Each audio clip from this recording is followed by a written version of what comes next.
Alright, hello boys and girls, moms and dads. Welcome to HeroesMart School Academy. This is 5th grade English, week number 28 and day number 1. Alright, so today is going to be about reading and comprehension, but the style of reading that we are going to be doing right now and subsequently for the rest of the school year over here is going to be theatrical reading.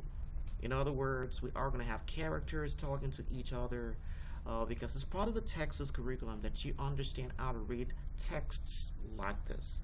So what's going to happen is we're going to read this kind of characters to you. Today's reading is going to be titled Learning to Love, and you are going to turn to page number 163 and 164 of your workbook if you have it downloaded. If not, you're welcome just to watch on the screen. The content's going to be there in front of you as well.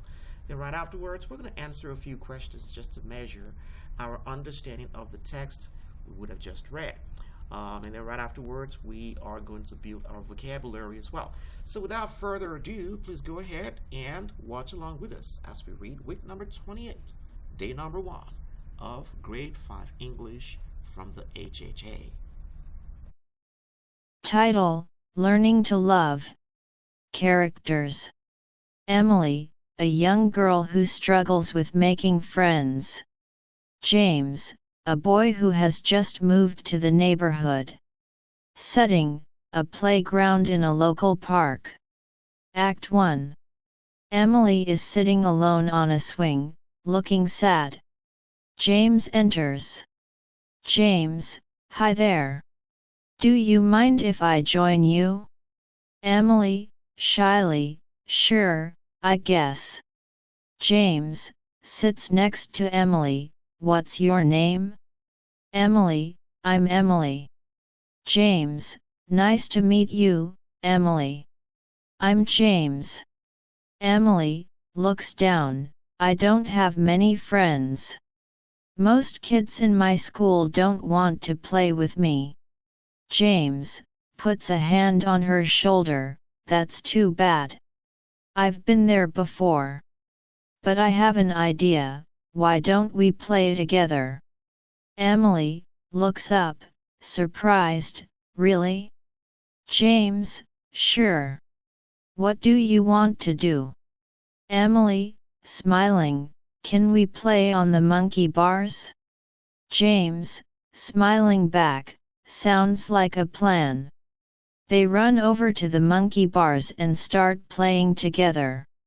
Act 2.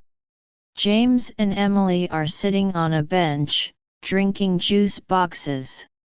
Emily, smiling: Thanks for playing with me, James. I had fun. James, smiling back: Me too, Emily. You're a cool kid. Emily, surprised: Really? James: Yeah, you're funny and smart. I'm glad we're friends. Emily, blushing: I'm glad we're friends too. James: You know, I've been reading about Jesus in the Bible. He said we should love each other, just like we love ourselves. It's not always easy, but I think it's important. Emily, interested: Really?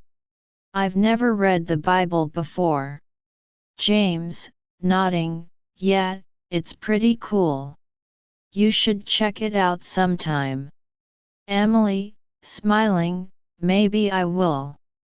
James, standing up: Well, I should probably go home now. But let's play again sometime, okay? Emily, standing up too: Sure thing, James. See you later. James walks away and Emily watches him go, feeling grateful for the new friendship and curious about the Bible. The end. Alright, so let's go ahead and answer a few questions over here right now. So question number 1. Where did James and Emily meet? Well, we can see that from the play over there. Actually, we're going to see that in Act 1. Emily sitting alone on a swing, looking sad. James enters.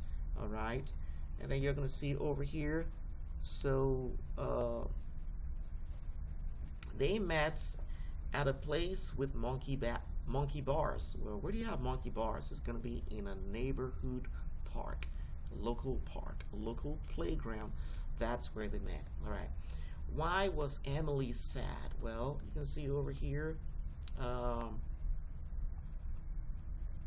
right in Act 1, Emily looks down. I don't have many friends. Most kids in my school don't want to play with me. Okay, so that's the reason she was sad. Okay, she was sad because she couldn't make friends from her school. The kids over there were very mean to her for some reason. Well, that's going to be the answer to here, so please document your answers as complete sentences. All right, question number 3. What did James do to alleviate Emily's problem? Well, James went over and played with her. James went over and loved her with a God kind of love without hurting her. He tried his best possible to make her feel welcome, to make her feel appreciated, and he played with her. Okay, that's going to be the answer. Now, what's the moral of the story? Well, the moral of the story is going to be found over here as James shares a scripture with her. James says, you know, have been written about Jesus in the Bible, and he said that we should love each other, just like we love ourselves. It's not always easy, but it is, I think it's important. So that's going to be a lesson you want to make sure you learn from this story today. Love one another. When we're talking about loving one another, it means being kind to one another. It means being just with one another for the purpose of helping each other to do the right thing. Okay, it's not just kindness for the sake of being kindness. It's kindness so you can help somebody do what is right. And it's not justice for the sake of being just to other people. It is justice to help them to do what is right. Because when they do what is right, that's where the blessing is. That's when they're going to get God's attention to bless them. So true love is going to be fueled by helping each other to do the right thing. All right? When Emily is sad and she's despondent over there, she's not going to want to do what is right. But James came over there and showed her kindness. Well, she's going to be positioned to want to do what is right. She wants to read her Bible right now. She wants to do what is right. All right. So that's going to be the answers to question number 4 over there. So let's go ahead and try to see a couple of words over here that we may not have heard of before. Alleviate. Have you heard of that word before? Alleviate. Let's go ahead and turn to it. Okay, so alleviate will be like this. All right, you type that in. Alleviate. Alleviate. You hear that? So what's the meaning of that? Well, it's a verb. It means to make easier, to endure, to lessen, or to mitigate. Okay, so that's what it means. The middle syllable li is going to be emphasized. That's the reason these letters are boldened over there. And in the IPA version of it, you're going to see that apostrophe over there. Alleviate. Alleviate. Okay, that's what it means. All right, let's look at another word. Have you heard nervously, timidly? It means in terror. So somebody was timid. Shy. Okay. Shy. Shy. Shy. Shy. Okay, shy. All right. Let's see another spelling for it. So another spelling for it is like this.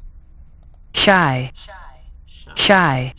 So sometimes they may want to spell it with another ly, so you need to be aware of that. So even if it's spelled with another ly, you want to make sure you still pronounce it as shy. Okay, it means bashful, retiring, easily frightened, away, or timid. All right, timid. All right, what about blushing? Have you heard of that before? Let's look at blushing over here. Blushing. Okay. Well, there is no pronunciation to this one, but we can, kind of like try to guess how this one's gonna be pronounced. Blushing. Okay, blushing. And the IPA version of it, it's gonna be spelled like this. Blushing. Okay, blushing. All right. Did you get something from it? I sure hope so.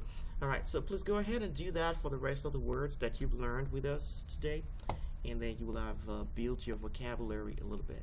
Well, that's what I got for you today, boys and girls. Remember, God cares about you, and so do we. Bye-bye. I'll be your hero's buddy, and as you study with Heroes